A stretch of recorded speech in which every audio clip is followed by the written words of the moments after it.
தேயிலை விவசாயிகளின் நிலுவைத் தொகை மற்றும் மானிய விவரங்கள் குறித்து உரிய நடவடிக்கை எடுக்கப்படும் என அமைச்சர் மதன்ராஜ் தெரிவித்தார்.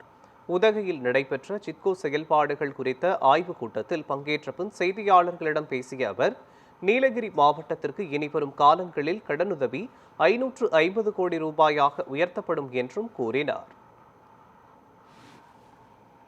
நம்ம மாவட்டத்தோட வளர்ச்சிக்கு, தொழில் வளர்ச்சிக்கு, இந்த சிறு குறு நடுத்தர தொழில் பண்ணக்கூடிய அவங்களோட வளர்ச்சிக்கு நம்ம மாவட்டம் மூலமாக அவங்களுக்கு தேவைப்படக்கூடிய ஸ்கீம்ஸ் என்னென்ன இருக்குது, ஸோ அதை regarding training, camp, awareness programme இது பண்ணிவிட்டு வரக்கூடிய காலங்களில் நம்ம மாவட்டத்தோட தொழில் வளர்ச்சிக்கு அடிப்படை விஷயங்கள் என்னென்ன தேவைன்னு சொல்லிட்டு அதிகாரிகள் கூட ஆலோசனை கூட்டம் போட்டிருக்கோம். ஸோ அது வரக்கூடிய காலங்களில் இம்ப்ரூவ்மெண்ட் இருக்குன்னு நினைக்கிறேன். மாவட்டத்தில் ஒவ்வொரு இதில் இருக்கும். ஸோ இங்கே நம்ம நடந்து சொன்ன மாதிரி இப்போ நம்ம மாவட்டத்தை பொறுத்த வரைக்கும் 2025-26 வந்து பார்த்திங்கன்னா 400 கோடி வரைக்கும் லோன்ஸ் கொடுத்துருக்கோம் ஸ்கீம்ஸ் மூலமாக.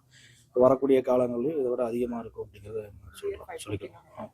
டார்கெட் வந்து 550 வரைக்கும் வச்சிருக்கிறோம். ஸோ அதனால் அதையும் நம்ம இம்ப்ளிமெண்ட் பண்ணிடுறோம். இல்லை அதான் சார், நேற்று இன்கோ சர்வர் வந்து விசிட் பண்ண போயிருந்தோம், பார்த்துருக்குறோங்க, பார்த்து அங்கே இருக்க அதிகாரிகள்கிட்ட பேசியிருக்கிறோம். ஸோ அங்கே வந்து இருக்கக்கூடிய அந்த தேயிலை தொழிலாளர்களுக்கு, உற்பத்தியாளர்களுக்கு வந்து பார்த்திங்கன்னா அவங்களோட இலக்கு, அதுக்கான அந்த பணத்தை வந்து பார்த்திங்கன்னா டெவலப்மெண்ட் இதுக்கும் அவங்களோட விலை நிர்ணயத்துக்கு தேவைப்படக்கூடிய அந்த பணத்துக்கான விஷயமும் பேசியிருக்கிறோம்.